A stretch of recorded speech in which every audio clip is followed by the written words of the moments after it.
Is it going?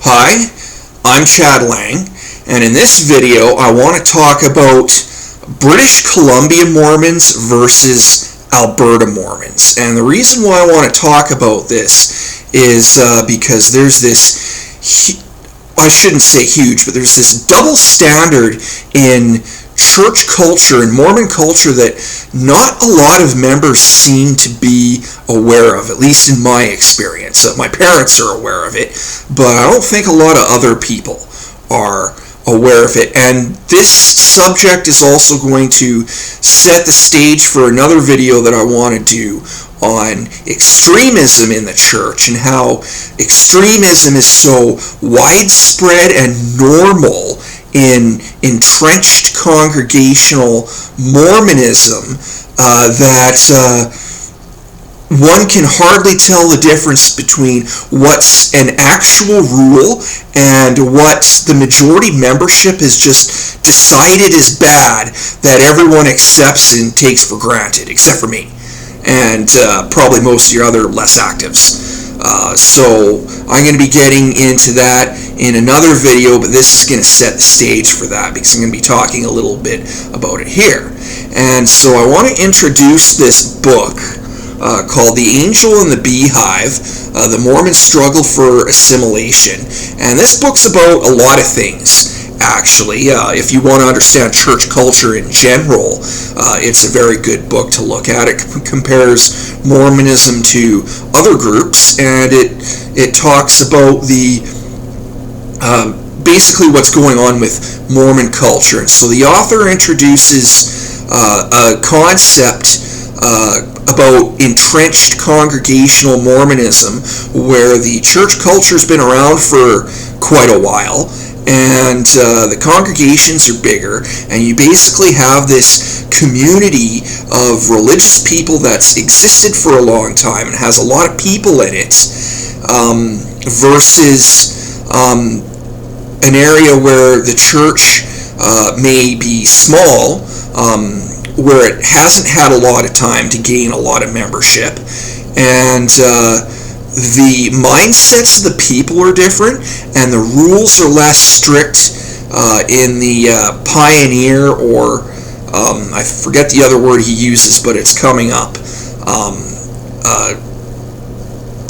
The pioneer congregation, not to mean Mormon pioneers, but in an area where the church is small, where you basically just have less people, and you have to be less fussy about the moral problems you want to have. Whereas in entrenched congregational Mormonism, people are generally more fussy, more picky, more rigid, more parochial. And I'm going to be getting into that. I want to introduce you to this concept called the Pyramid of Perfection that current prophet Russell M. Nelson talked about when he was an apostle a bunch of years ago, where basically his example was under the law of Moses, it says that you should not commit adultery, but Jesus Christ said, I say unto you that when you look upon a woman and lust after her in your heart, you've committed adultery in your heart. So as you climb this pyramid of perfection, and we can also think of it in Jordan Peterson terms, where he likes to draw little triangles while he's talking about hierarchies, and it's basically the hierarchy of morality. And the higher you try to climb this hierarchy and be more righteous, the more picky you are about moral issues, and people lower on the hierarchy might perceive people higher on the hierarchy as being too picky or too ridiculous, and people higher on the hierarchy will see people lower on the hierarchy as not being righteous enough, not being picky enough. So as we try to get more righteous, it's like, oh, I shouldn't swear, or I shouldn't do this, or I shouldn't watch that kind of movie. And instead of saying, well, we shouldn't watch rated R movies, now it becomes, well, we probably shouldn't be watching PG or PG-13 movies either because they're a little bad. And I've heard this kind of rhetoric a lot in the student congregations that I attended for 9 years in Calgary. And 18 to 31 single adult congregations, and I found these congregations to be incredibly judgmental for the most part, and a lot of them were just trapped in this Mormon bubble where they just clearly did not understand what was going on in life and in the world and in the minds of anyone who was not part of the group. And so I'm going to be getting into the angel and the beehive a little bit here, and it says on page 44, comparisons of the Mormon samples with each other, however, revealed a tendency for the Utah Mormons to be somewhat more orthodox in beliefs and practices than their California counterparts. And I see the same thing between British Columbia and Alberta. And then earlier on in the introduction, he says, during my visits with friends or relatives back in Utah during those years, the church had a different feel there. It felt more powerful and secure to be sure, but also more smug, complacent, parochial, rigid, and intolerant. And I found the exact same thing to be true of Alberta Mormon culture. And so I grew up in British Columbia in the Canada-Vancouver Mission, which basically encompasses all of British Columbia. And I grew up in Prince Rupert, where all the towns basically had 3 to 5 active families at any given time. So you had between 30 to 60 people showing up, including children, for Sunday on any given week. And these communities were largely atheist and agnostic. Okay, I grew up in a very left-wing environment in the public school system. I talk about that in one of my other videos, where I'm in a grade 8 sex education class, and they're saying, oh, it's okay for a 14-year-old girl to have a crush on her lesbian teacher. There's no sin in this. And of course, if I told that story to any of the people in the congregations that I attended in Calgary, they'd be absolutely morally horrified. Sort of pop-ups here. So, this is my life experience where I move away from that, and then I'm in this rigid, entrenched Mormon culture where they're just so saturated in the group environment that they clearly do not understand anything else in life, basically because they haven't been socially exposed to it. They grew up in high school, and they grew up with other Christians, and they grew up with, bad smoker people, but they still had this environment to participate in where there's a lot of people in the group, and our life ideas that we hold dear keep getting reinforced and echo chambered, and we're just not paying attention to anything else. And as far as I'm concerned, a lot of members are just asleep at the wheel. So I've moved back and forth between BC and Alberta quite a bit in my life, and so I kind of noticed this right away. My Mormon family is very entrenched, very traditional. The Mormon half of it, and they're from Cardston, which is practically small town Logan, Utah. I wouldn't say that Alberta is primarily Utah. There are a lot of people here, and Mormons only make up a small percentage of the different types of people and different types of religions that are here. But because certain parts of Alberta were settled by Mormon pioneers, namely Cardston, McGrath, Raymond, and Calgary's littered with LDS churches, which are usually side-by-side Catholic churches, I notice. It's very traditional. There's a lot of families that can trace their lineage right back to the pioneers. I see a lot of the same familiar last names that you would see in Utah. Yeah, it's very entrenched and traditional here. And one of the biggest things I've seen is appearance. So in British Columbia, in Houston, BC, or in Smithers, where I went to church, you had members of the branch presidency. One guy had this little ponytail thing going on, and another guy, his hair was like half as long as mine is, and they were counselors in the branch presidency, which would be like the bishopric. And this was a perfectly normal, okay thing. It wasn't that big of a deal. No one seemed to care. It wasn't an issue. And you come to Alberta, like my cousin and I go to Cardston, and these guys get called to the bishopric, because it all switches over like every 6 years or something like that. And they came in one week with mustaches, and they came in the next week completely clean shaven, and they said in their talks how they had to shave for their positions. And it's just like, what are you talking about? Huh?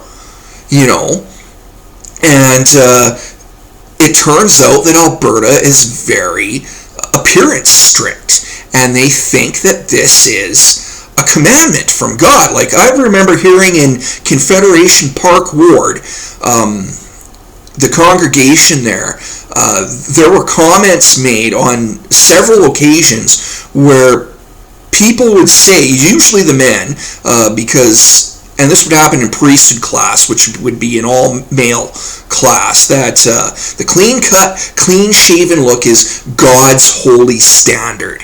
And I mean, the Sikhs and the Muslims, they have their holy standard that they strictly adhere to, but it's the wrong holy standard. This is the correct one, because we know that the church is true. And it's like we're basically clean-cut, white shirt and tie Muslims.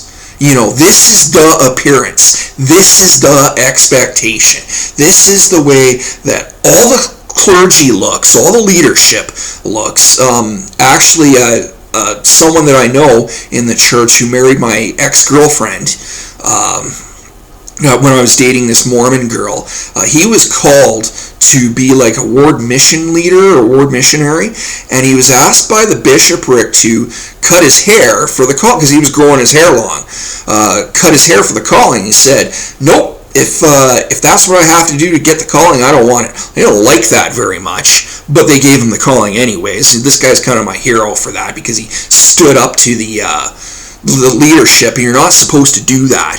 You're supposed to just say yes and be obedient and bow your head like a good little servant of God.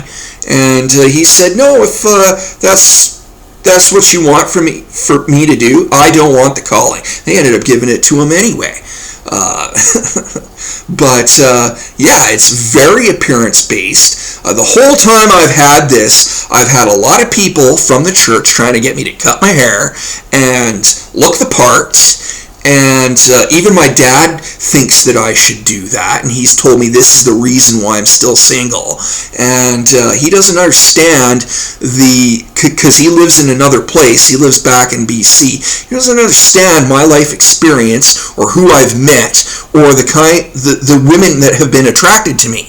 He doesn't see that. He doesn't get that at all. He's been trained to traditionally think the Mormon perception. The Albertan Mormon perception.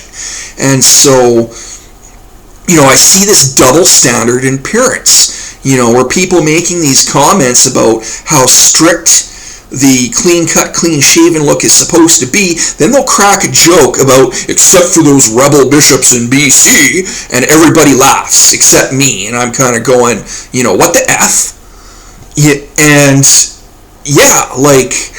They're not rebel bishops because it's not a big deal. It's a non-issue. They're not required to live by the same rules for whatever reason. And my cousin's, I guess my uncle, my cousin's dad was a district president, which would be kind of the same thing as a stake president. For my non-Mormon audience, I'm sorry if these terms confuse you. I'm not going to get into the specifics of it. You're just going to have to bear with me. He was a district president and a district counselor for years and years and years. and he never once was required by the church to shave his beard. The only time he did shave his beard is when he went on a mission for the church with his new Mormon wife, and they required him to shave, and that's the only time I've ever seen him clean shaven. But in Alberta, as soon as you get called to some kind of leadership position, you're required by the leadership to shave. And when you're bouncing back and forth between BC and Alberta, and you grew up in British Columbia in a small congregation, I still don't understand why there's this double standard. And so another thing that I hear is when I go to Alberta and I listen to sermons, as far as evil music goes and unholy music, they like to pick on AC/DC. A lot as the devil's music. You should not be listening to this kind of stuff. And so then I'll go back to, I've heard these things quite a bit in Alberta, and then I'll go back to BC and I'll be getting a ride from from somebody, and they got Back in Black playing on their car stereo, and it's a non-issue. It's like, what's going on here? Why is there this double standard that nobody seems to even know about? So I see that a lot, and there's tons of examples. It's just more strict in Alberta. There's more zealots. There's a lot more zealots. There's a lot more fanatics. And these people are just entrenched in this church culture, and they clearly, as soon as they open their mouths and start talking, I can clearly tell that they just have not been socially exposed to anyone else's point of view in life, and you're completely incapable of putting yourself in anybody else's shoes. Another example, well, I'll be getting into extremism then. Right now I just want to talk about the differences. The dances are different. You'll hear in British Columbia, you'll hear stuff like Smashing Pumpkins being played at a church dance in Alberta. In Calgary, it's very mild. It's very light 96. I remember getting a ride from a Latino fellow to a church dance. He was listening to this crazy, upbeat, very energetic dance music that I could totally see people break dancing to. And I get to the church where this is being held at the church dance, and the music was just so tame and lame, and the music that this guy was listening to his car was the music they should have been playing at the church dance. But because of their ideas on morality and what's appropriate and what's not, they just really like to play it safe with that kind of stuff, and they really like to keep things real tame and lame. And it's like, well, if you want to retain members, maybe you got to spice it up a little bit, guys. Sorry to have to say. I mean, you can do that without vulgarity or what you consider to be inappropriate subjects in the music. You just have to be a little bit more adventurous with that.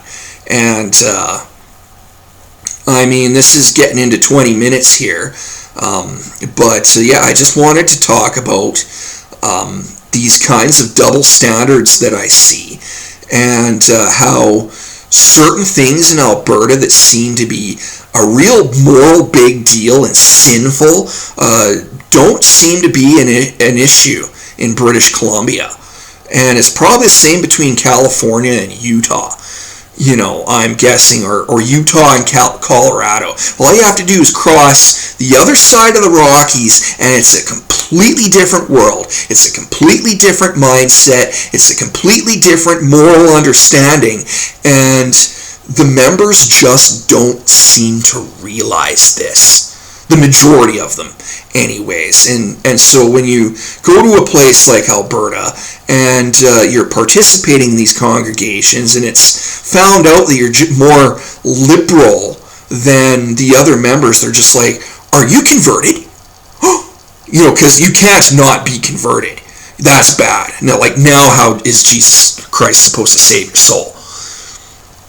And yeah, like, because they're so entrenched and so traditional, they're usually 2 generations behind on getting the memo when the Utah top leadership decides not to take the hard line on certain moral issues anymore. They're just really slow to get that here in Alberta. So this is getting into 20 minutes here. I'm Chad Lang. Have a nice life.